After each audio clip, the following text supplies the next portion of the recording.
Alhamdulillah wassalatu wassalamu ala Rasulillah wa ba'd. Allahumma faqihna fid din wa 'allimna ta'wil. Allahumma la sahla illa ma ja'altahu sahla wa anta taj'alul hazna idza syi'ta sahla. Bapak Ibu, apa kabar semuanya? Sehat? Pada kemana sebagian ya teh? Ya. Kebiasaan ya. Bapak-bapak tapi keren nih, Bapak banyak ya. Terus kalian, alhamdulillah pada pagi hari ini ya, kita coba sama-sama sharing ya untuk terkait pembinaan ya, atau menumbuhkan bagaimana kita punya anak yang juga anak-anak mudah-mudahan masa depannya diberkahi oleh Allah Subhanahu wa taala ya. Bapak Ibu sekalian, di antara aktivitas saya ya sehari-hari itu mendampingi problem ya atau konflik keluarga ya. Jadi banyak kami temui di lapangan bahwa ada anak-anak yang sebenarnya anak kita itu bersekolah di sekolah-sekolah Islam terpadu ya, dan itu sangat banyak sekali ya, dari mulai Ummul Qura, Insan Toda, Taufik ya, kemudian Swiss, kemudian Bina Insani, Fajar Hidayah, Sul Khatimah, Al-Kahfi, dan berbagai macam sekolah-sekolah terkenal untuk Jabodetabek setidaknya gitu ya. Bahkan saya pernah mendampingi, ini subhanallah ujian bagi orang tua ya, jadi di Cilebut. Jadi beliau punya anak hafiz Al-Quran 30 juz, hafiz Al-Quran 30 juz. Bahkan di mading-mading atau di dinding temboknya itu terpasang matan sanad ya, Tufatul Atfal sama matan Jazari dan sanad 30 juznya. Tapi ternyata anaknya itu yang tamatan SMA tidak kooperatif sama orang tuanya itu ya. Bahkan ketika diminta untuk sholat ya mukul pintu gitu ya, nendang pintu, tembok, marah-marah gitu ya. Padahal anaknya ini sudah hafiz 30 juz Al-Quran. Itu yang satu. Yang kedua lagi di wilayah Cimanggu ya, anaknya tamatan SMP tahfiz Al-Quran dan sekarang masuk ke SMA Ummul Qura. Jadi bukan Ummul Qura, jadi tamatan SMP tahfiz Ummul Qura. Itu luar biasa. Itu ketika ngamuk sama orang tuanya dipukulin ibunya ya, digigit ya, bahkan sampai laptop dibanting-banting. Padahal anak ini adalah anak-anak yang sebetulnya kalau kita lihat orang tuanya sudah benar sebetulnya menyekolahkan di pondok-pondok pesantren ya, tahfizul Quran, di sekolah-sekolah Islam terpadu. Ini sudah benar sebetulnya ya. Ini ada problem apa begitu? Ada masalah apa sebetulnya? Yang anaknya itu sebetulnya anak-anak yang dia ditarbiyah, dia dididik, ditempa, ditumbuhkan pada lembaga-lembaga yang penanaman karakternya sudah tepat, tapi ternyata hasilnya, outcome-nya jauh dari harapan orang tua. Ya. Nah, ini kira-kira kenapa? Dan ini bisa terjadi di antara kita, Bapak Ibu sekalian. Ya. Sehingga saya pribadi itu juga kaget dan subhanallah, mahasya Allah, dari semua hal yang kita temui di lapangan itu ada beberapa buruk-buruk.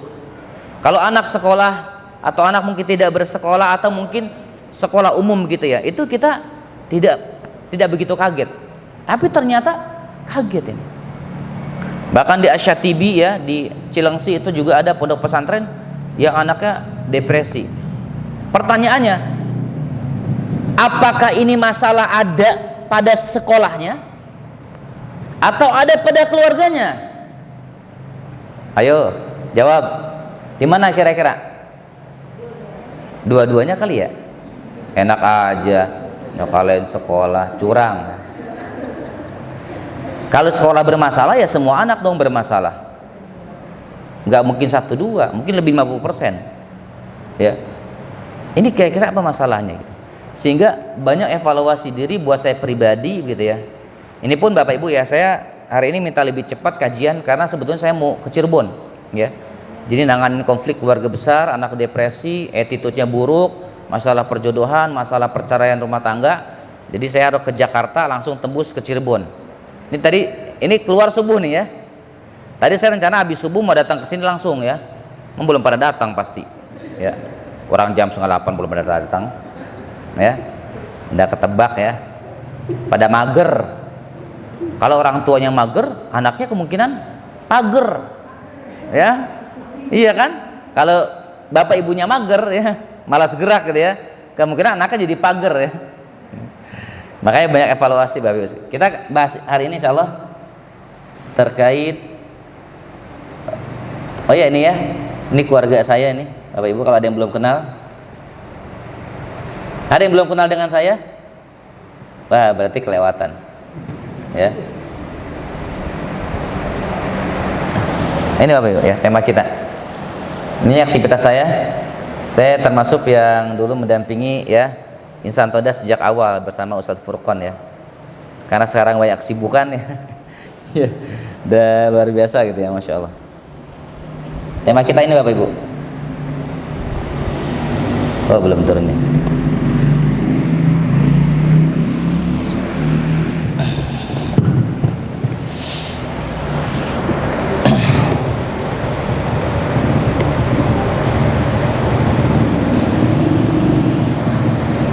Tema kita insya Allah bahasnya terkait apa? Nah ini balik lagi. Bapak Ibu, anak bagi kita tuh apa sebenarnya sih, Pak? Ah masa, bener nih.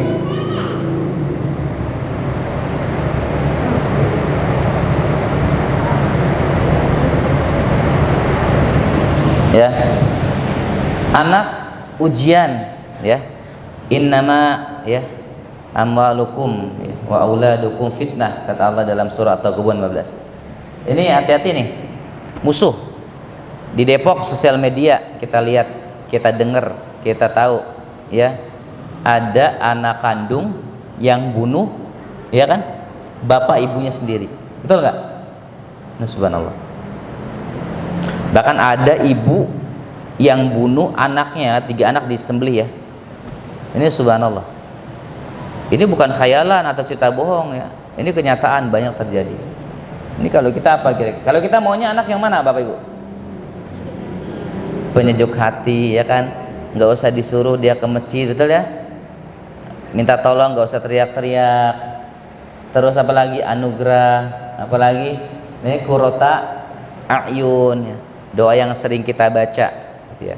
Maka tadi saya tanya, anak kita itu tanggung jawab siapa ini ya? Ini kita evaluasi. Sekolah penting nggak? Sangat penting Bapak Ibu. Karena lingkungan itu dia menentukan juga ya. Ketika anak kita yang IT, tidak IT, makanya ketika saya mendampingi problem rumah tangga, terutama misalnya di anak-anak, itu anak-anak yang di IT dengan yang tidak IT itu lebih mudah cepat, akselerasi percepatan kesembuhannya itu di IT. Ada nilai-nilai yang sebetulnya terutama baca Quran ya, sama akidah, itu poin-poin penting. Jadi ketika saya dampingi misalnya, coba Kak baca ini, udah bisa dia. Coba baca doa ini, udah ngerti dia gitu. Soal akidah udah paham dia gitu. Nah, itu poin-poin plusnya di sekolah Islam terpadu Bapak Ibu. Makanya saya sampai saat ini pun menyekolahkan anak-anak saya di sekolah Islam terpadu semuanya ya. Yang pertama saya sekolahkan kemarin di As-Sultan Islami Wadi Mubarak di Sentul ya. Terus sekarang lanjut di Al-Irsyad di Tengaran Bapak Ibu. Kalau ada Bapak Ibu tahu ya, di Salatiga ya, Semarang ya. Jadi SMP yang dekat-dekat dulu biar bonding kelekatan abi uminya dekat, masih bisa jenguk dekat. SMA sengaja dilempar jauh biar dia mandiri begitu ya. Akhirnya yang nangis-nangis uminya. Ya, nangis-nangis. Abinya mah nggak nangis ya, cuman meneteskan air mata aja ya. Lingkungan pengaruh nggak? Pengaruh ya. Masyarakat di mana kita tinggal. Makanya kalau tinggal itu pilih-pilih tempat Bapak Ibu. Makanya ada anak yang kelas 2 SD ya, nonton film porno berjamaah ya, subhanallah ya. Asusila ya, tindakan-tindakan buruk itu pengaruh lingkungan. Yang paling penting adalah orang tua Bapak Ibu. Bagaimana kita mau menjadikan anak-anak kita anak yang berhasil tergantung dari ya orang tuanya. Di sini ada yang punya anak 6, angkat tangan. Wah, antum sama ya. Alhamdulillah. Mana? Antum juga? 7. Alhamdulillah. Rajin juga ya. Apa kecelakaan jangan? Kecelakaan. Anak saya 7 Pak ya. Wafat 1 ya, jadi sekarang 6 ya. Normal lahirannya 3, sesar 3 ya. Soalnya 7 sebenarnya. Mohon doanya Pak ya. Jadi kita berasa tuh kalau ngurus anak tuh subhanallah ya. Subhanallah, masya Allah, tabarakallah. Makanya Bapak Ibu sekalian, harusnya orang tua nih paham terkait firman Allah surat An-Nisa ayat 9 yang wal yakhshal ladzina law taraku min khalfihim dzurriyyatan diafa. Jadi takutlah kita kepada Allah kalau kita punya anak tuh pada loyo ya, loyo, lemas intelektualnya, doif, lemah ya, sakopahnya, baca Qur'annya, subhanallah Bapak Ibu. Dan kita harus paham ya, anak-anak kita yang kita didik itu beda generasinya dengan kita Bapak Ibu. Kalau kita mungkin di generasi apa ya, Y atau X kali ya. Kalau sekarang Ustaz Dino ini generasi udah apa ya, generasi Alpha ya. Baik, kemarin ada di Kutab, itu Kutab minta saya kajian, itu Ustaz mendidik anak di generasi milenial. Milenial ya. Sekarang udah di generasi Alpha Bapak Ibu. Udah beda sekali ya. Kalau milenial itu ya apa, generasi Alpha itu dia sudah terintegrasi dengan sosial medianya, internet udah akrab gitu ya. Ini harus betul-betul hati-hati. Bagaimana cara kita menumbuhkan anak nih cinta pada Allah, anak nurut patuh pada orang tua ini Bapak Ibu? Saya sampaikan ini poin yang sangat penting. Ya. Jadi jangan terlalu kegeeran kayak saya ya. Saya konsultan keluarga, ustadz, itu jangan terlalu sombong, percaya diri, sepenuhnya didik anak tuh pasti berhasil. Tidak Bapak Ibu. Banyak-banyak melibatkan Allah ya. Karena kita tidak tahu ya apa yang dilakukan, diperbuat, dikerjakan anak-anak kita ketika mereka tidak bersama dengan kita. Bahkan ada anak-anak yang memiliki karakter bipolar Bapak Ibu, atau kepribadian ganda juga ada. Depan orang tuanya tuh baik banget, ya Umi, ya Abi, ya kan, ya Umi, ya Abi, ya Bunda. Depannya jadi kelinci depan orang tuanya, di belakangnya wah jadi serigala, predator yang siap memangsa ya musuh-musuhnya begitu ya. Kasarnya, attitude-nya buruk. Makanya poin ini Bapak Ibu sekalian, ini sangat penting ya. Libatkan anak ya dengan pendidikan Allah Subhanahu wa taala. Libatkan Allah dalam keluarga kita. Makanya sekarang tuh sebelum memperbaiki anak, perbaiki orang tuanya dulu. Setuju? Kenapa anak saya kok malas berjamaah? Kenapa anak saya malas jamaah? Kenapa malas taklim? Ya orang tuanya juga malas taklim, datangnya juga ya kan. Kenapa anak saya sering terlambat? Bapak Ibu sering terlambat ya kan. Oh, ya. Ini Bapak Ibu sekalian, makanya kata Allah bahkan dalam ini hadis Muslim ya, ini faktor utama yang menyebabkan ya perceraian itu adalah syaitan. Bahkan mereka itu ya berkongsi antara iblis dan setan ya, pasukan-pasukannya itu bagaimana bisa menceraikan rumah tangga. Saya dapat klien kemarin di klinik Bapak Ibu, dia sekolah, ibunya anaknya di sekolah Islam terpadu terkenal juga di Kota Bogor, terkenal ya, terkenal. Ternyata ibunya pacaran dengan ustadznya. Jadi ibunya tuh berarti ya wali murid ya, berarti punya suami dong, bukan janda nih, punya suami. Dia pacaran dengan ustadz sekolah. Kebingungan itu suaminya. Ini kok bisa jadi begini gitu ya rumah tangga ini. Makanya hati-hati Bapak Ibu. Belum lagi ini ya, setan berupaya ya. Qala fabima aghwaytani la aqudanna lahum siratal mustaqim. Itu pasti itu ya, mereka itu akan menyesatkan kita dari jalan yang lurus. Makanya kuat-kuatin doa dalam rumah tangga. Pernah dengar jin leluhur?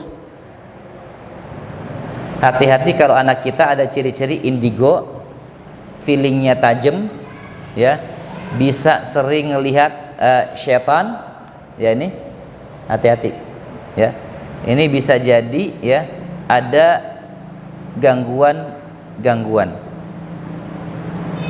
Ya. Cirinya apa? Sakit perut, ya, moody orangnya, kadang baik, kadang buruknya drastis sekali, cepat. Ini faktor gangguan itu. Atau yang ini, ya, sihir. Atau yang ini, ya, ini apa nih? Ain. Punya anak bangga banget, ya, tiba-tiba depresi, stres, itu gara-gara tertimpa kejelekan dampak mata atau ain. Ini banyak kejadian. Ini problem yang sering kami dampingi di lapangan seperti ini. Makanya Bapak Ibu sekalian, kuatin doa-doa, ya. Ini yang pertama, ya, doa memiliki anak yang hafiz Al-Quran. Allahumma ij'al auladana auladan salihina hafizina lil Qur'ani wa sunnah fuqaha fid dini mubarakan hayatuhum fid dunya wal akhirah. Ya. Ini karya para ulama, ya. Ini doa untuk perlindungan anak-anak kita, dibekali semua, Bu, ya, ini. Pak, ya. Termasuk bapak-bapak, ibu-ibu juga dibekali, apalagi anak kita yang ganteng, yang cantik, ya, yang pintar, ya, yang cerdas, ini dikuatin doa-doa ini. Kalau anaknya masih kecil, masih bayi, kita doakan dengan ini, yang perempuan, u'idzuki, ya. Yang berikut nanti doanya saya share ke komite, ya. Tapi yang dapat tolong yang hadir aja. Yang nggak hadir nggak usah, nggak saya ridhoi. Ya, sabodotoing, ya. Nanti doa ini, ya, keberkahannya saya minta hanya untuk yang hadir, ya. Nanti saya share, ya. Ya. Terus ini yang untuk laki-laki, ya, u'idzuka, ya, u'idzuka, ya. Nggak apa-apa, lab juga biar mereka dapat, kan pasti beda kualitasnya, ya. Kalau mau dia minta sendiri ke saya. Doa jangan disepelekan Bapak Ibu, ya. Ditalkinkan dari guru-guru itu lebih afdol, ya. Apalagi bacaannya, ya, benar. Ini yang biasa, ini siapa juga sudah bisa, ya. Ini Al-Furqan 74, Rabbana hab lana min azwajina wa dzurriyyatina qurrata a'yun waj'alna lil muttaqina. Ini yang gini, yang sederhana Bapak Ibu. Oh, dahsyat ini buat anak-anak, ya. Dan banyak orang tua yang belum pada bisa ini, ya, banyak sekali, ya. Ini juga sama, ini Al-Aqaf, ya, 15, ya.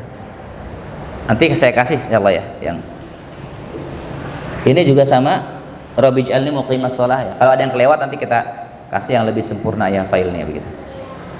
Kalau kurang lengkap ada di sini, ya, jualan, ya. Ya. Cetakan sudah ke-5, ya, sedang kita cetak lagi insyaallah. Ini habis terus, ya, tiap kajian tuh ummahat-ummahat, ya, bapak-bapak pada beli. Ini lengkap, nanti ada revisi yang terbaru malah dengan beberapa tambahan doa dan ruqyah mandiri. Yang kedua Bapak Ibu, selain terkait adalah doa yang penting, ya, bagaimana menumbuhkan cinta mahabbah, ya, anak itu kepada Allah, Bapak Ibu sekalian. Ini adalah kesalihan dan ketakwaan orang tua, itu penting sekali. Jadi jangan banyak nuntut ke anak sebelum kita juga membenahi diri kita sendiri, ya. Kenapa anak nonton film porno? Ya, mau orang bapaknya masih rajin sama ibunya, ya, kan anaknya, naudzubillah.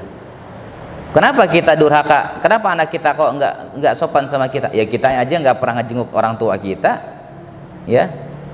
Kenapa anak kita begini begitu? Ya, kita masih jauh dari Allah, ya. Akhirnya banyak ujian-ujian keluarga di rumah tangga. Ini yang poin kedua, selain berdoa, kesalihan kita, ya, ketakwaan kita kepada Allah harus benar-benar kita benahi Bapak Ibu.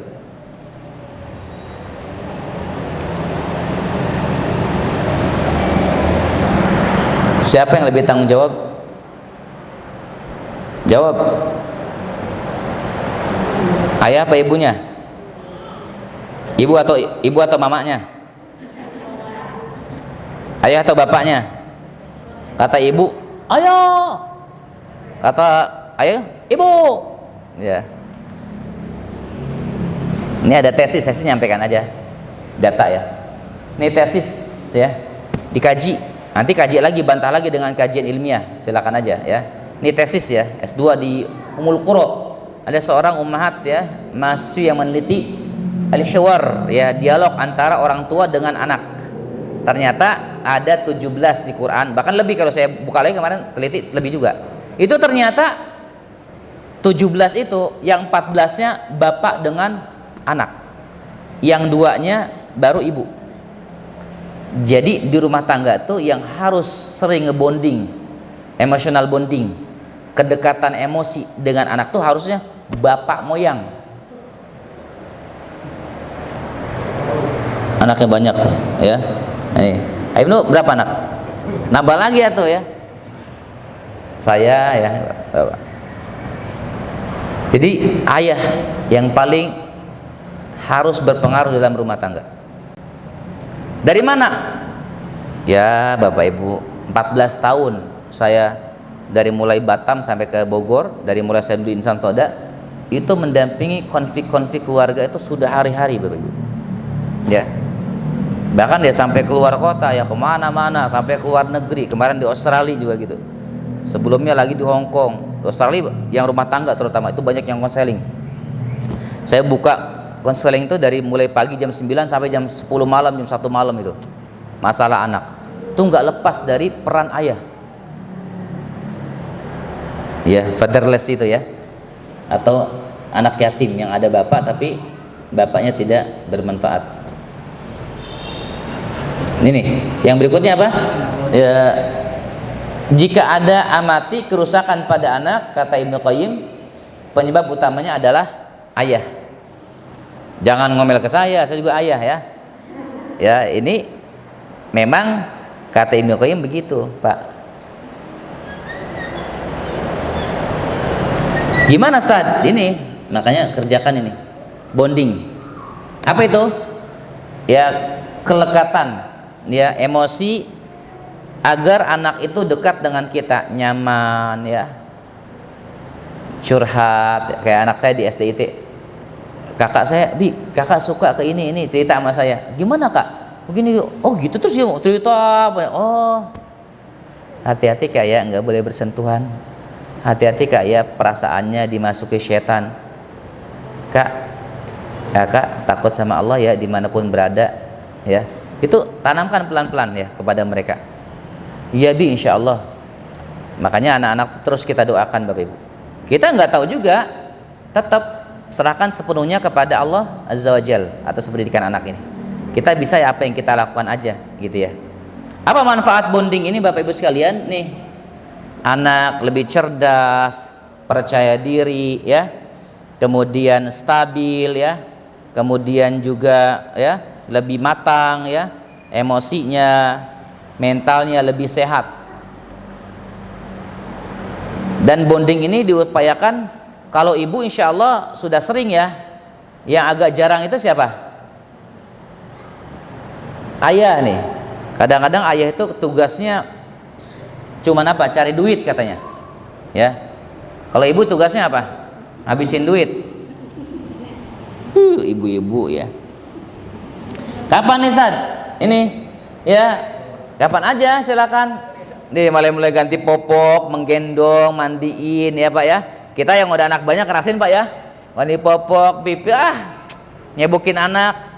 Ada suami nyebokin apa orang tua itu ya. Itu nyebokin anaknya pakai kaki. Itu ada. Itu subhanallah ya. Nauzubillahi min dzalik. Ini Bapak Ibu ya. Surat ini jadi hal penting nih. Ketika kisah Khidir dengan Musa ya Bapak Ibu. Ini jadi evaluasi kita orang tua. Ketika ada anak yatim yang dia rumahnya direnovasi, ditanya sama Musa, kenapa? Jawabannya, wa kana abuhuma salihan. Ternyata anaknya itu anak yang salih ya. Karena anaknya salih itulah ya. Karena anaknya salih itulah karena orang tua salih lah anaknya dijaga oleh Allah Subhanahu wa taala. Itu ya. Makanya perbaiki terus kesolehan kita Bapak Ibu. Kesolehannya bukan hanya ya apa dari apa namanya, dari kondisi amaliyah biasa, tapi bagaimana dari rumah pun juga kita perbaiki dan kita benahi. Yang ketiga ini ya, ketauladanan, contoh dari orang tua. Sepakat Bapak Ibu kalau kita pengen punya anak ya yang salih, yang cinta pada Allah, mulai dari ketauladanan, selain kesolehan dan tadi doa. Sepakat nggak? Iya, sepakat sekali. Kita baca Quran, buka-buka Quran, lama-lama anak kita ngikutin kan? Ya. Bapaknya selingkuh, lama-lama anaknya ngikutin juga. Itu tauladan ya. Main game terus, ini Bapak Ibu ya. Ini ya.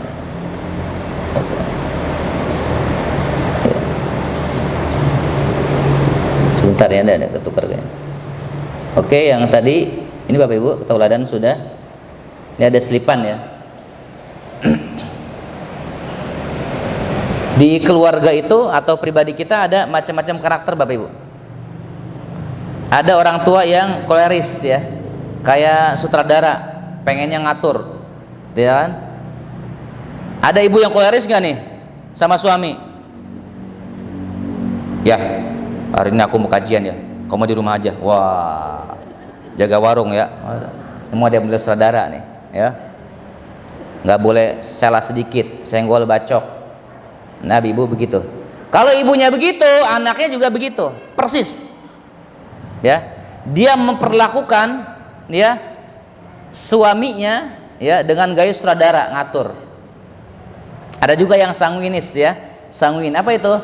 Ceria ya, kayak artis ya, dia semangat ya. Pokoknya mah heboh lah gitu ya. Ini ada karakter-karakter gitu. Dan ini anak akan nyontoh nih orang tuanya seperti apa. Ada yang melankolis ya. Ada suami itu punya masalah, dipendem, diam, dipendem, diam, tahu-tahu kawin lagi. Nah, melankolis ya. Kalau ibu yang mana kira-kira Bu? Bapak yang mana Pak? Kelihatan nih gestur-gestur tubuhnya itu kelihatan, gaya-gayanya ya. Atau flekmatis ya, tuh apa tuh? Tenang, kalem, penonton ini. Kalau koleris itu sutradara, sanguinis itu sebagai apa? Artis ya, ceria begitu ya. Ini melankolis sebagai pemikir, penulis naskah, dia mikir ya, mengamati ya. Ini penonton. Ada istri salah, anak salah.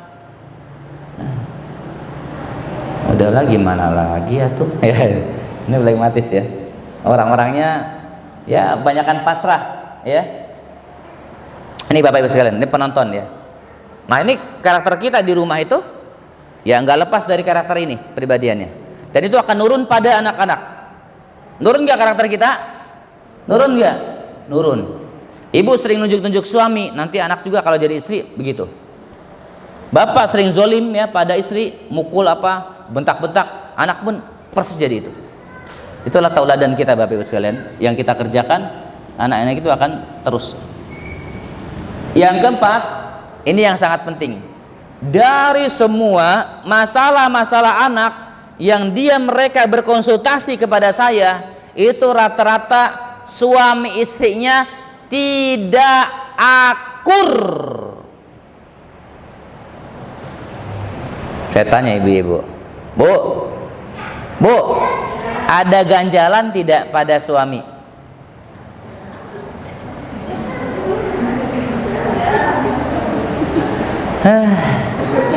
Muka-mukanya ganjalannya banyak ya.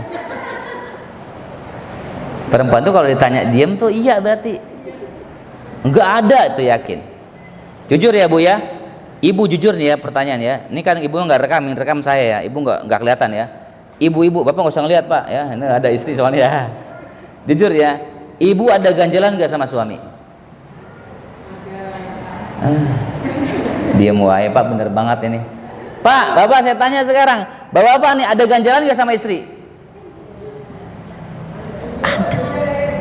Ada, ini ada, itu ada. Anak masalah pasti.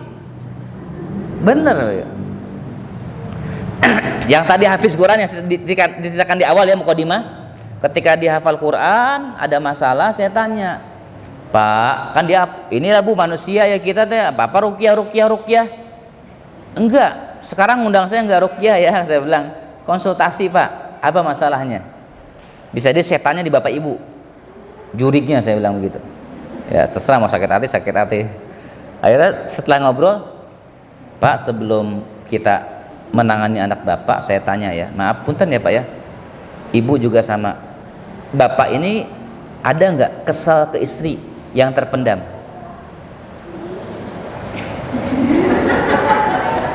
Lihatin istrinya, ya ada Ustaz. Oh gitu, apa masalahnya? Saya kan punya ibu ya, istri saya ini kurang baik hubungannya sama ibu saya. Saya tuh pengen istri saya tuh jangan banyakkan taklim, keluar kemana-mana dibatasi, ngurusin ke sana ke sini tapi lupa ngurus rumah tangga, undak-undak suaminya. Gantian, ini sepanjang dialognya. Ibu ada nggak ganjalan ke suami? Ada Ustaz. Apa Bu? Banyak nuntut, duitnya kurang. Oh, ini bukan ibu ya, ini cerita kasihan saya. Oh, mengapa hubungannya? Ya iya, saya nggak boleh keluar. Saya kan ketemu komite, tahu Ustaz. Saya kan ujung-ujungnya jualan, Tad. Oh iya ya, modus juga ibu ya. Jadi banyak pertemanan tuh jualan gitu ya. Jadi ternyata itu subhanallah Bu, bukan satu dua, kalau banyak Bu, banyak. Ganjalan suami, ganjalan istri, suami istri, anak cacat, musuhan dengan orang tua, 10 tahun nggak tegur sapa, musuhan dengan pokoknya nggak habis-habis ya. Jadi ini harmonisasi keluarga suami istri itu menentukan bagaimana anak kita itu menjadi anak yang baik masa depannya atau tidak. Ini kalau sekarang saya suruh nulis ibu-ibu ya, kebaikan suami dan keburukan suami, kira-kira lamaan mana nulisnya? Pada ketawa ini dia. Beda sama laki-laki Pak. Laki-laki itu pemaaf. Bener. Memang begitu. Otak ini Bapak Ibu nanti kalau dikaji itu, antara otak suami dengan otak istri, laki-laki perempuan, itu ada 3 yang membedakan tuh.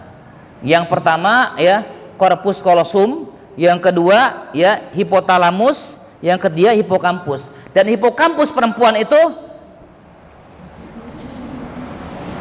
lebih gede. Ya, ini ilustrasi saja, maksudnya lebih besar dibandingkan laki-laki. Apa itu dampaknya? Perempuan itu kalau nyimpen memori lebih alot lama dibandingkan laki-laki. Laki-laki itu enggak. Istri anak salah, sudahlah mau ngapain lagi, maafin aja gitu. Tapi kalau perempuan ya sekali ingat cacat suami terus sampai mati dibawa.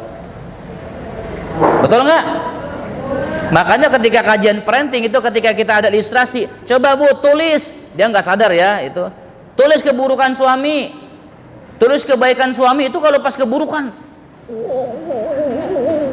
lama itu, bener. Tapi kalau suami lain Pak, istri salah maafin, betul nggak Pak? Betul nggak? Kita nggak pendam, udahlah ngapain lagi ya. Kadang-kadang kita kalau marah sama istri juga butuh mah perlu lagi ya kan? Bener nggak? Kita kesel-kesel pas butuh, pas gatel, ya kan? Makanya udahlah gitu. Perempuan enggak. Jangan sentuh aku, jangan sentuh aku. Gitu. Makanya ada kemarin ya, suami istri itu umurnya sekitar 84 sampai 82 tahun. Maaf, 74 sampai 72 tahun. Itu sampai sekarang yang diungkit masa lalu aja Bu. Kamu ya dulu selingkuh. Kalau suaminya bilang, iya aku selingkuh, minta maaf. Tuh kan ngaku, kamu dasar. Ntar besok lagi kan ngulang lagi, 2-3 hari ngulang lagi, kamu selingkuh. Ntar suaminya juga usah sama pikun dua-duanya ya. Ntar suaminya, ini cerita orang tuanya, klien saya juga orang tuanya ya. Jadi anak bapak ibunya yang masih sehat, anaknya dia kan tinggal sama menantu. Jadi manggil saya begitu. Ntar gantian lagi. Ntar suaminya nggak ngaku, salah juga. Jadi kalau suaminya ngaku selingkuh salah, nggak ngaku lebih salah. Jadi subhanallah, itulah perempuan. Jadi harus paham, berdamai. Dan ibu-ibu harus berdamai juga dengan suami. hipotalamusnya laki-laki lebih gede untuk bab lapar, haus, dan syahwat. Jadi kalau suami minta tiap hari, sehat. Hoi, sehari minta tiap hari, berarti suaminya sehat. Minimal orang sehat itu kalau bisa 2 kali sampai 3 kali, bahkan 4 kali seminggu tidur bareng. Jadi kalau ibu punya suami sering minta, berarti suaminya sehat. Kalau ibu sehatnya di mana lihatnya? Cerewet, bawel. Ya, jadi kalau perempuan tuh ya itu lebih bawel dibandingkan laki-laki. Setuju nggak? Iya, emang begitu. Jadi kalau bapak punya suami, punya istri pak, pendiam, kemungkinan lagi sakit mental. Ya. Tuh gimana sih? Kajian tadi kaji tuh tadi udah foto sama itu. Keterlambat kita, maka itu ya. Itu ibu-ibu banget itu ya. Kalau ibu-ibu mah kajian yuk. Sana jalan aja sendiri. Udah tanda-tanda tuh. Mentalnya kacau. Ya. Karena 20.000 ya kosakata tuh setiap hari harus dikeluarkan.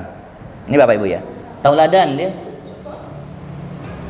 Termasuk lingkungan rumah, pastikan tidak ada ini ya, atau yang saya tuliskan nih, yang pelihara burung hati-hati, hewan yang tidak dikasih makan dengan maksimal dengan baik, ini dibenahi ya, diperbaiki Bapak Ibu.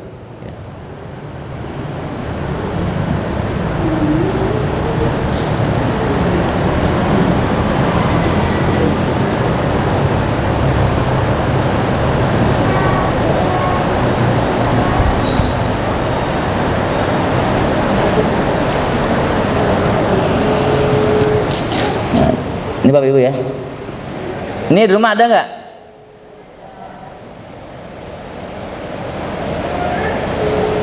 Apa ini?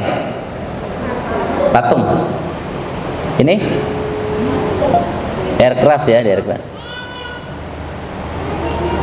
Ini apa nih?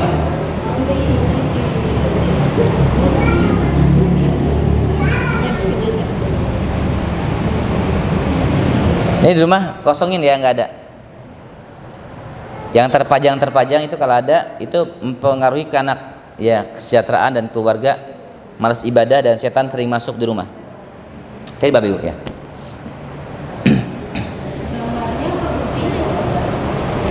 Betul ya, pertanyaannya. Gambarnya Bu. Jadi naganya itu, kalau guci nggak apa-apa, kalau cuma guci doang ya, atau tempayan itu, kayak ember itu nggak apa-apa. Kayak ini pun itu burung kan bermasalah, itu yang bawahnya buah nggak masalah, ya. Itu membuat malaikat rahmat tidak masuk, jadi banyak sial di rumah.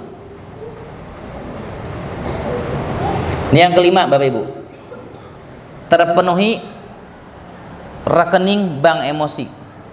Jadi Stephen Covey menyebutkan di diri kita itu ada namanya bank emosi. Bank emosi. Kalau bank rekening itu bisa diisi dan juga bisa berkurang. Begitupun kita. Ya. Jadi ibu-ibu anak kita juga begitu. Jadi ada anak yang dari pesantren kemarin berhenti, tidak mau pesantren lagi. Ketika saya tanya ke anaknya, kenapa berhenti pesantren? Dia bilang, bapak saya atau abi saya, umi saya, Ustadz, cuman bisanya muji-muji saja, tapi nggak pernah ngasih hadiah. Berarti bahasa kasih anak itu adalah hadiah, reward. Paham ya? Terus ada lagi yang lain, kenapa akhlaknya buruk? Dia bilang, abi umi saya, orang tua saya, bisanya cuma ngasih hadiah, tapi nggak pernah ada waktu buat saya. Paham ya? Jadi ada anak yang dia bahasa kasihnya itu hadiah, ada anak yang tadi kedua bahasa kasihnya adalah waktu. Dan bank emosi di jiwanya itu akan bermasalah, baik pasangan suami istri atau anak-anak ketika mereka tidak terisi. Dan mengisi rekening bank emosi anak itu mulai usia 0 tahun sampai usia 14 tahun. Makanya ketika ada anak bermasalah, orang tua menghubungi saya rata-rata SMP kelas 3 atau SMA kelas 2 atau tamat SMA. Kenapa? Gara-gara bank emosinya tidak terpenuhi dengan baik. Saya punya anak di Semarang kemarin liburan karena ada penerimaan santri baru, itu bulan Oktober kemarin. Saya harus terbang ke Semarang 4 hari mendampingi dia, ajak ke Jogja. Untuk apa? Mengisi rekening bank emosi anak saya.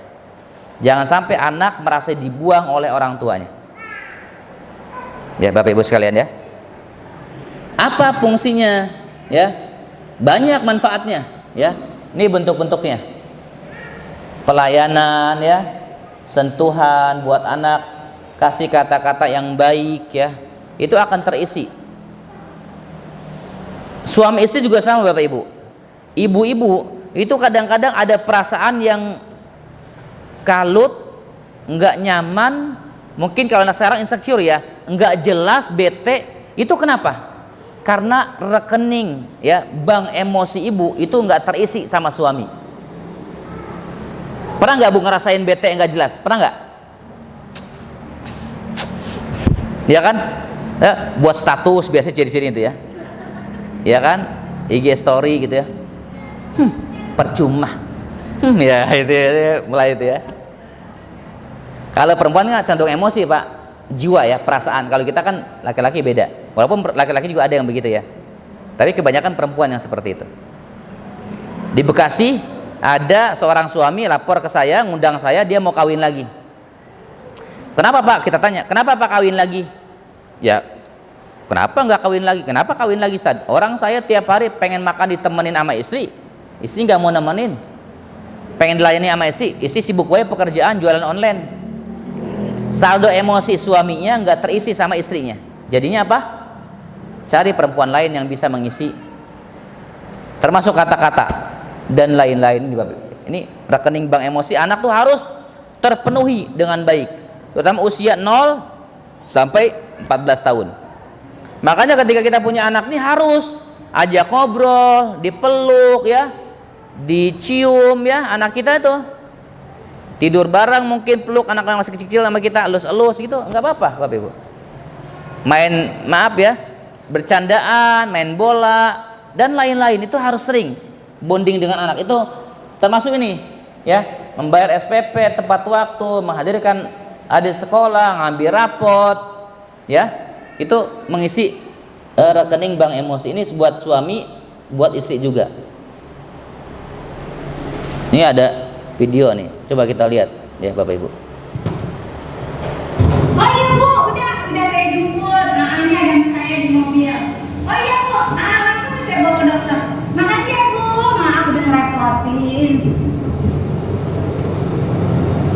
Hebat, hebat, hebat.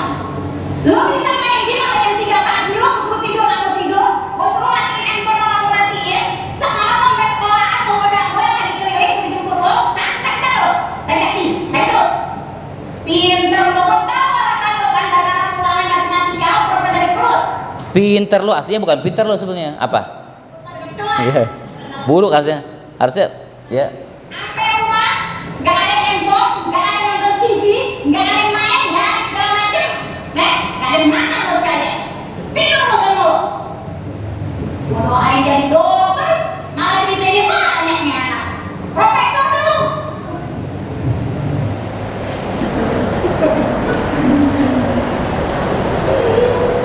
Dasar lo kayak jurik tuh, kayak bapak moyang lo. Ya. Subhanallah ya. Ada di antara kita yang kadang-kadang ketika marah tuh seperti itu, kata-katanya kotor. Ini katanya dipilih ya. Profesor tadi apa, dokter, tuh kata-katanya bagus. Ingat Bapak Ibu ya, fa warabbis samai wal ar innahu lahakum mithla ma anakum tantiqun ya. Di Rabb langit dan bumi, kata Allah Azza wa Jal, Az-Zariyat 23 ya tuh. Apa yang Allah janjikan sesuai dengan apa yang kau ucapkan. Kamu mah percuma sekolah di Insan Toda juga, dan pasti percuma. Siapa yang buat percuma? Ya orang tuanya. Bukti yang lain gak percuma kok. Makanya ngomong jangan sembarangan Bapak Ibu ya. Kalau ngoceh yang baik-baik, setuju?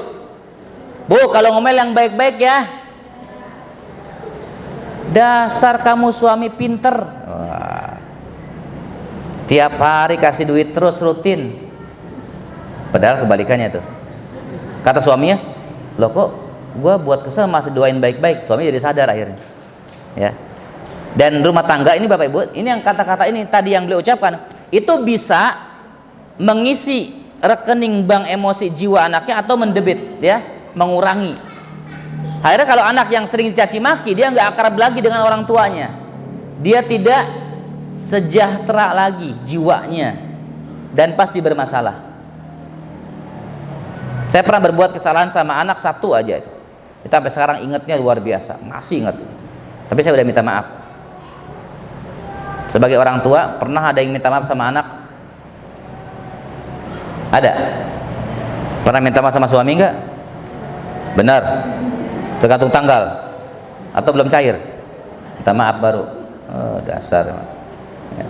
Ada minta maaf tergantung tanggal, ini belum cair-cair sama suami, belum transfer. Kata suami, biarin dong, nggak minta maaf, biarin nggak cair loh ya. Minta maaf akhirnya ya. Enggak, jangan Bapak. Jadi kalau emosi anak-anak kita tidak tuntas, bermasalah, tidak terisi, ini kata Profesor Darwis ya, itu akan apa? Bermasalah. Attitude perilakunya. Makanya pastikan kita tuh sudah terisi jiwa anak-anak kita emosinya full dan penuh. Gitu ya. Makanya antara suami istri perlu ngobrol Bapak Ibu. Ini suami istri ngobrol dulu, ya. Bu, pernah nggak ibu nanya ke suami gini, Mas, ya, Abi, kita menikah udah 30 tahun, 25 tahun, 17 tahun. Kira-kira apa yang perlu Umi perbaiki atau aku perbaiki sebagai istri? Pernah nggak nanya itu? Woi. Belum kan? Ntar tanya ya. Takut. Ya. Pak, pernah nanya ke istri kita? Oi, jawab. Pernah nggak? Saya sering itu. Dengan pedenya ke istri ya, yang Abi kan menikah begini, Abi konsultan keluarga, ngurusin rumah tangga, buka klinik, gimana udah pede banget yang nggak ada apa-apa. Ternyata istri saya banyak juga catatannya gitu ya. Abi sih udah bagus Bi, Masya Allah, Tabarakallah, cuman 1, cuman 2, udah tuh cuman 3, cuman 4, banyak juga Bu ternyata. Akhirnya saya benahi, bantu Abi Mi ya, Abi akan memperbaiki itu. Ya. Dan habis itu gantian. Istri bilang, "Oh ya Bi, Umi juga minta maaf ya, apa yang harus diperbaiki dari Umi?" Istri nanya kan? 1, 2, wah, 3, Haji Mumpong. Jadi main serang enggak? Maksudnya apa? Saya minta perbaikan dari istri supaya saya dapat nasihat. Tapi ujungnya istri juga saya nasihatin tanpa sadar. Coba kalau ujung-ujung begini, Mi, sini duduk. Nikah 17 tahun kamu nih, catatan sampai 1, 2, 3, oh kabur dia pasti. Atau gua cerai atau pengadilan ya. Enggak begitu caranya. Jadi coba evaluasi diri kita dulu ya. Baru nanti pasangan juga akan evaluasi. Dan itu nyambung ke anak. Bahkan ke anak boleh dikumpulin. Nah, selama ini gimana kalian dengan ayah?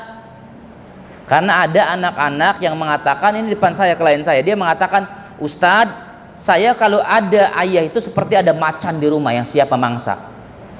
Jadi ketika ayahnya meninggal, maaf, atau ayahnya keluar rumah, dia alhamdulillah. Ngeri sekali Bapak Ibu.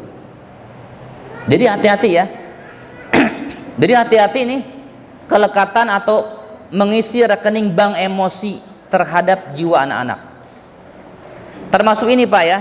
Ini di Ciomas ada, saya ulang-ulang sengaja biar jadi motivasi ya.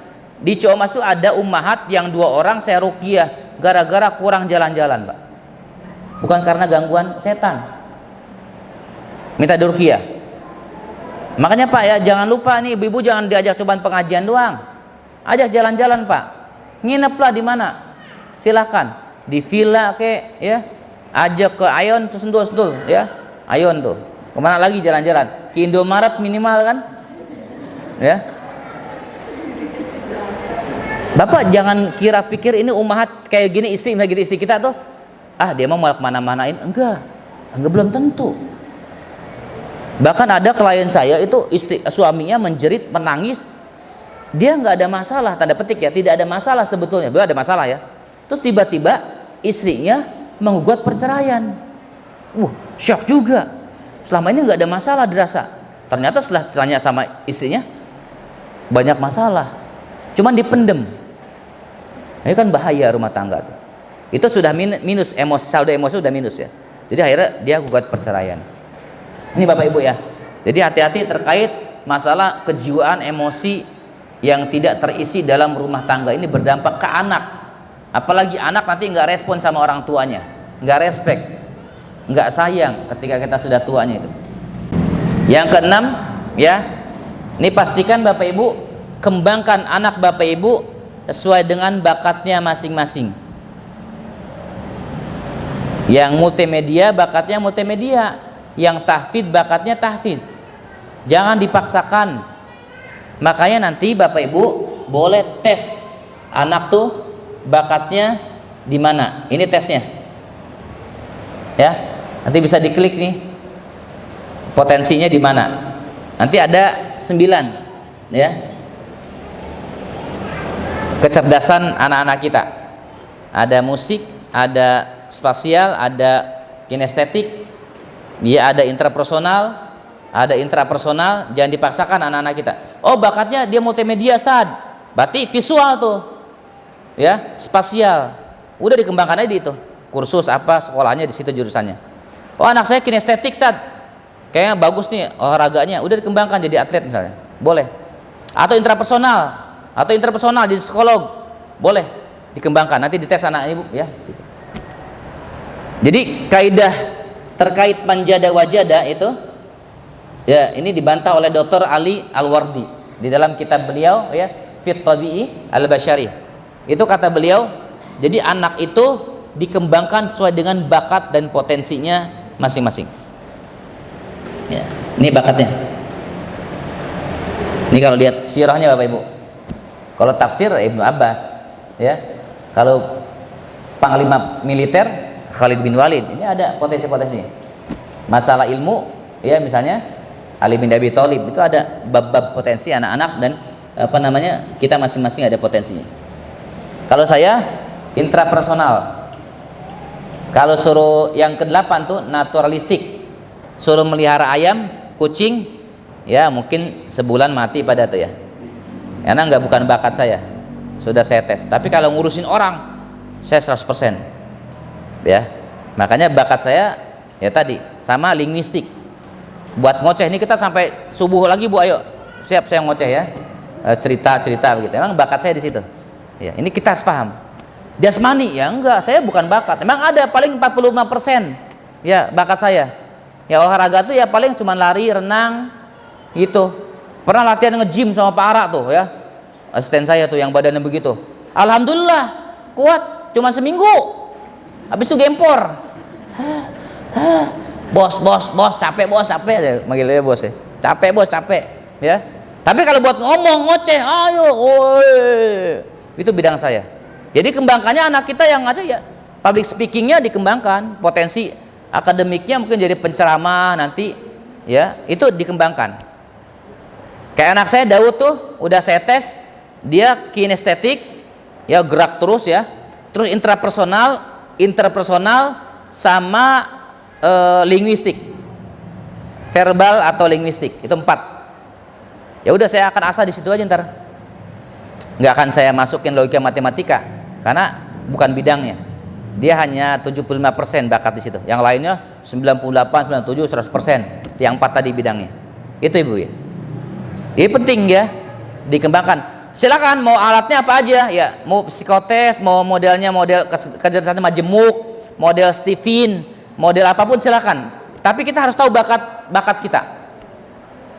Kayak saya nih, tes istri saya itu misalkan mesin kecerdasannya kalau kita pakai Stephen itu ya, walaupun ini pro dan kontra juga ada Stephen itu ya, ketahuan bahwa istri itu orangnya aktif kayak kinestetik gitu ya. Jadi nggak bisa tuh diam di rumah ya, dia ngisi taklim halakoh itu nggak apa-apa, jualan itu bagus ya. Kayak saya berinteraksi dengan manusia ya, sampai ke bangsa jin itu ya, ya kan ngeruqyah ya, Tapi nggak berinteraksi dengan mereka, Bu ya. Kita hanya memberikan nasihat pada mereka kalau ada gangguan gitu ya. Jadi kalau urusan orang, ya itu bidang saya. Nah, anak Bapak Ibu cari bakatnya di mana, ya. Jangan yang bukan bakat matematika dipaksa matematika, hitung susah, bebel nanti lama kembangin. Ya, cari, ya. Dan kita harus mengenal diri kita, ibu-ibu. Punten ya, sebelum bicara anak, bapak-bapak. Bapak-bapak kenal nggak diri bapak sendiri? Kenal nggak, Pak? Diri bapak sendiri kenal nggak? Kenal. Ibu kenal nggak? Apa ibu-ibu tuh? Saya itu penyabar, Tad. Saya itu orangnya sabar, pemaaf. Iyalah, baik-baik semua ini mah ya. Saya pemarah. Ya, itu harus tahu. Ya, anak kita juga harus ketahuan nanti bakatnya di mana. Ya, anak saya yang Fatih itu intuiting, ya, ngocehnya wah banyak tuh, lisannya verbalnya bagus. Itu dicek nanti apa? Ya, tadi dulu yang apa nih? Hah? Udah tes belum? Oh, coba dites antum ya. Kok antum tes, ntar screenshot ya. Nih. Ya, dites coba. HTTPS terus apa tuh, Aku Pintar, dia tes kemampuan, nanti cek. Nanti ada 1, 2, 3, 4 yang paling kita ya 4. Kalau yang ya mendekati kita 3 lah, lingkaran ketiga. Kalau bukan agak setengah-setengah 2. Kalau bukan kita ya 1 mungkin. Gitu. Dilihat ya, bapak-bapak juga boleh dites ya. Anak-anak sudah, tapi didampingi anak-anak ya, supaya fokus, nanti takut dia nggak serius. Sekali ngisi aja ini, nggak bisa 2 kali. Ya, sekali ngisi saja. Itulah diri kita. Nanti anak kita dikembangkan itu. Jangan dipaksakan, ya. Kayak saya di usia 40 tahun ini, ya udah kembangkan itu aja. Dulu kalau belajar ya aku puntur, bekam, apalagi muruqyah, totok ini, ada lagi sekarang pas itu ya. Pengobatan akhir zaman masuk tek-tek enggak. Saya fokus pengembangan untuk ya bagian kejiwaan saja. Baca bukunya pun sekarang saya bacanya psikologi gitu. Jurnalnya pun juga pendidikan anak ya, orang tua, suami istri itu aja, karena bakat saya di situ. Itu Bapak Ibu sekalian ya. Jadi kita ada bakat-bakatnya yang harus dikembangkan potensinya masing-masing. Itu ya. Jadi anak kita dikembangkan sesuai dengan bakatnya. Insya Allah nanti mudah. Anak kita akan tumbuh cinta kepada Allah, potensinya ya dekat dengan Allah, ya potensi diketahui, nurut sama kita, karena pola awalnya tadi asuhnya sudah benar. Itu gampang sekali Bapak Ibu sekalian. Insya Allah ya.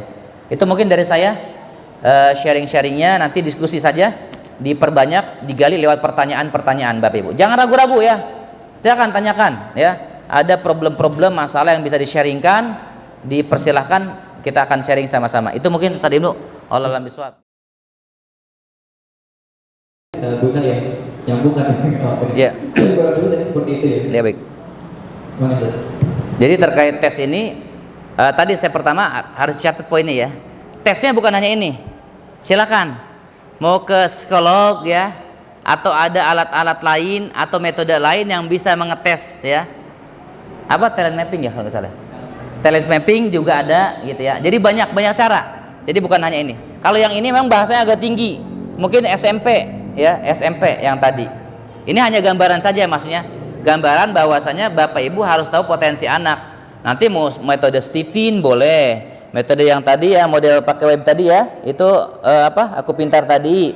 Terus talent mapping ya juga boleh, atau psikolog nanti boleh juga, ada metode lain. Itu silakan, itu dicatat ya. Jadi poinnya bukan hanya ini.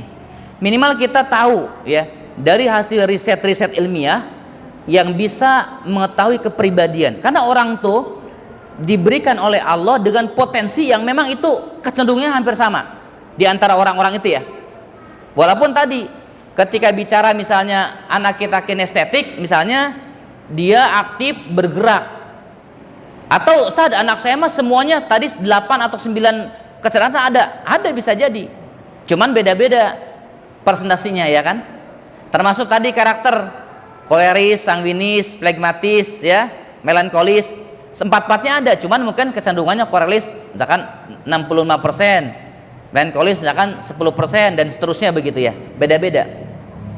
Makanya tadi metode itu hanya untuk memberikan ini gambaran kita gimana cara kita bersikap gitu ya, atau mengambil langkah terkait anak-anak kita. Karena saya punya teman atau punya jamaah begitu ya, beliau itu harusnya karakternya koleris, orang yang mengatur, bisa ini ya, apa namanya, sanguinis, dia ngomong di depan. Tapi enggak, dia tuh pendiam. Di tes hasilnya harusnya dia orang-orang tipe yang aktif, tapi enggak, dia pendiam. Jadi kayak melankolis gitu ya. Padahal hasil tesnya bukan itu. Oh, kok di mana kesalahannya? Itu lingkungan, ya, pola asuh orang tua. Jadi caranya berbeda, gitu. Makanya anak saya sebelum kita sekolahkan itu dites semua. Nanti tesnya yang tadi majemuk saya tes, tipin saya tes, yang lain saya tes juga, beberapa metode saya tes untuk mengetahui emang ada yang berubah gitu ya, atau ada yang bersama berkembangan usianya itu, oh dia kok potensinya lebih cenderung di sini itu. Sehingga misalnya saya minta, saya pengen anak saya jadi dokter. Jadi kira-kira misalnya kecerdasan intelektual dia tuh sanggup untuk hitung-hitungan dan logika gitu. Oh, anak saya penghafal Quran. Oh, dia pas jadi penghafal Quran. Itu seperti itu. Itu jadi intinya. Tapi kalau kita mau misalkan mau modelnya barbar ya, liar aja. Udah pokoknya mau gua saya tes, kuatin doa saja, perbaiki kesolehan, ya bisa pasti. Bisa, insya Allah, ya, karena setiap anak, setiap individu kita sudah Allah gariskan di mana dia itu menjadi orang-orang yang berhasil di bidang apa, sudah Allah gariskan. Kita nggak tes pun nggak apa-apa, tapi yang tes itu akan lebih cepat akselerasinya dan lebih percaya diri, keyakinan sugesti jiwanya itu akan lebih mantap, ya. Ketika saya berhadapan dengan klien, mau ustadz, mau profesor, mau doktor, mau jenderal, nanganin konflik keluarga, orang bidang saya kok, itu nggak ada jadi masalah. Dan semakin percaya diri gitu akan karunia Allah yang Allah berikan kepada kita. Ya biasa saja gitu. Akhirnya masalah mereka selesai dengan problem agak berat tapi kita dampingi. Itu seperti itu ya. Jadi terkait tes ini metodenya lagi-lagi apapun silakan. Nggak mau tes juga nggak apa-apa. Kita amati sendiri Tad saya ngamati anak saya begini. Oh ini bisa, silakan, nggak apa-apa. Tapi kalau ada yang mau juga tidak jadi masalah. Terus yang kedua, kok dia bukan bakatnya, saya agak ragu ya. Dia bukan bakatnya, kemudian dia bisa berhasil di situ. Bisa, tapi mungkin hasilnya nggak maksimal. Dan setiap orang, lagi-lagi setiap anak, jangankan anak ibu dengan anak saya ya. Kita punya anak 6 aja potensinya beda-beda, betul nggak? Jadi kita tidak bisa menyamakan ya. Setiap metode yang kita terapkan dengan anak pertama dengan kedua tuh harus sama, tidak, pasti berbeda. Saya punya anak pertama, kedua, ketiga, keempat, yang keempat unik ya, yang kelima unik lagi. Saya punya anak 5, itu kalau ajak sholat ke masjid itu Masya Allah husunya, Allahu Akbar, biasa ikut ya. Tapi yang kelima, maaf ya, banyak anak sholat, yang kelima itu kalau ajak sholat pasti gini, ini sepati ya, itu begitu, nggak bisa diem. Tapi anak 1, 2, 3, 4 itu nggak anteng dari dulu kecilnya. Oh ternyata pas di tes kecerdasannya, oh memang agak kinestetik, oh intuiting, oh begini. Kita semahami itu, gitu ya. Jadi memang kita ngembangkannya enak, ya. Tapi lagi-lagi tetap semua tuh faktor ketakwaan yang mempengaruhi kita dalam pembinaan keluarga. Faktor kesalehan orang tua itu sangat berperan, ya. Sedekah orang tua, ya, dan lain-lain gitu. Itu Bapak Ibu sekalian ya. Jadi silakan saja, bakat apapun ya tinggal dikembangkan kita sebagai orang tuanya masing-masing. Yang penting kita bertanggung jawab, anak didoain, diurusin, dia berkembang dengan dunianya masing-masing. Itu Bu ya, insyaallah bisa terjawab ya. Jadi tidak kaku harus begini begitu, enggak ya. Allah alam bisawab. Cukup. Masih ada satu. Ya masih ada. Bapak-bapak silakan. Tapi ibu juga. Ibu lagi.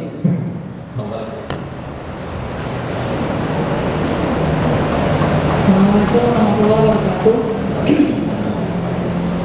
Saya bertanya, gimana keberapaannya ya untuk mereka yang memang sudah takdirkan dengan yatim enggak? Gimana? Dengan yatim, ya. Yatim. yatim gitu ya. Mereka kan pasti apa namanya seorang coach ini pasti kan agak apa ya kesulitan untuk mendidiknya lebih lagi Ustaz ya. Artinya peran-peran orang tua yang harus didapat dari ayahnya itu pasti akan terlibat ke ibunya. Apa semua yang memang harus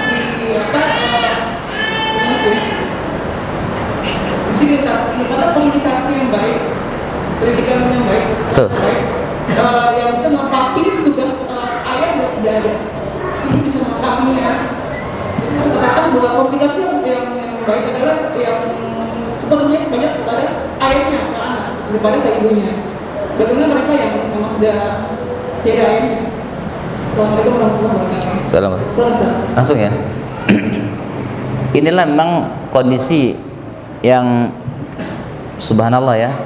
Jadi ibu yang harus berperan sebagai ibu ya, juga sebagai ayah ya. Tadi memang mohon maaf punten ya, ini bukan menjas anak yatim ya. Memang kecenderungan kan anak yatim tuh biasanya pendidikannya ekstra, energinya lebih kuat gitu ya, orang tua atau kita yang punya anak yatim dibandingkan dengan anak yang masih lengkap begitu ya. Ya kecenderungannya pinternya lebih dahsyat gitu ya anak yatim tuh. Ya teman-teman saya ustadz-ustadz yang lain tuh banyak punya lembaga anak yatim. Tuh kata beliau, cerita tuh, masya Allah Ustadz, subhanallah Ustadz, kita udah paham ya, masya Allah Ustadz, subhanallah Ustadz itu yang kabur, balik lagi kalah pokoknya. Nah kenapa begitu? Tadi memang faktor ayah, tidak ada sentuhan dari seorang laki-laki atau seorang ayah, itu jadi berpengaruh. Ya, emang ini gimana Ustadz? Ya udah ibu kita kerjakan apa yang bisa lakukan. Pertama yang paling penting itu tadi doa, itu doa terus pasti. Menangisnya terus dikuatin sama Allah, minta libatkan Allah dalam pendidikannya. Apa nanti dia dapat mimpi, apa dia dapat orang lain yang mengasuh dia lebih baik, atau nasihat dari temennya, kita nggak tahu ya. Doakan. Terus yang kedua tadi emotional bonding tuh, ada kelekatan emosi yang terisi, saldo rekening banknya emosinya terisi. Ya tadi sentuhannya cukup ya, kemudian apalagi ya kata-katanya cukup. Tadi pelajari dia hadiahnya cukup, ya waktunya juga cukup. Saya sedang ada, ini direkam ya, ada klien yang sedang kita tangani, itu anaknya usia 19 tahun. Kemarin minta dipeluk sama bundanya, bunda peluk. Ketika minta dipeluk, ternyata anaknya 19 tahun hampir memperkosa ibunya sendiri. Kenapa Ustaz? Tidak ada ayah, sosok ayah. Dia bercerai gitu ya. Makanya mohon maaf ya, ketika ada seorang janda yang dia yatim atau punya anak yatim, ketika mau menikah lagi, ketika dia misalkan mau menikah lagi untuk menjaga kehormatannya ya, agama Allah, menyempurnakan separuh agama Allah, itu cari betul-betul suami yang siap menerima ya anak-anak seperti itu gitu ya. Kalaupun tidak mau menikah lagi, saat saya pengen ketemu sama suami di surga begitu ya misalnya, ya maka ya kerjaannya luar biasa ekstra begitu ya. Jadi harus kuatin doanya, emotional bondingnya, kelekatannya, akrabnya, jangan dicuekin begitu ya. Jadi memang banyak ya anak-anak yatim yang ya saya sedang dampingi ya, menjadi sosok seorang istri itu susah dibilangin. Ya sekarang tuh punten ya, jadi istri itu tidak bisa diatur sama suaminya, keras kepala batu dan lain-lain. Itu ternyata dulu yang ngurus hanya ibunya, dan ibunya pun gitu ya, ngurusnya itu gaya-gaya militer. Jadilah anak yang mentalnya nggak sehat, jadi kepribadiannya nggak jadi matang. Jadi perempuan yang ke laki-lakian, laki-lakian yang ke perempuanan begitu ya. Subhanallah itu ya. Nauzubillahi min dzalik. Mari Allah jaga ya keluarga kita semuanya, ibu-ibu ya. Jadi kuatin doa, takwa ya, yang kedua itu, yang ketiga mungkin emotional bondingnya, di kuatan kelekatan emosinya sama anak. Jadi anak tuh ngerti apa mau ibunya, nggak ngomong pun dia paham gitu ya, seperti itu. Itu ya Bu ya. Jadi ruh kitanya libatkan Allahnya, dikuatin lagi sama Allah. Karena kalau kita bersandar pada manusia akan banyak kecewa begitu ya. Itu mungkin ya bisa jadi gitu ya. Dan emotional bonding terkait itu nanti bisa baca-baca buku Aisyah Dahlan atau para psikolog-psikolog ya terkait komunikasi efektif terkait anak tuh boleh dibaca ya. Untuk perkembangan bagaimana cara komunikasi yang baik ya kalau kita sebagai orang tua yang mungkin tanpa ayah begitu ya. Wallahu alam ya gitu.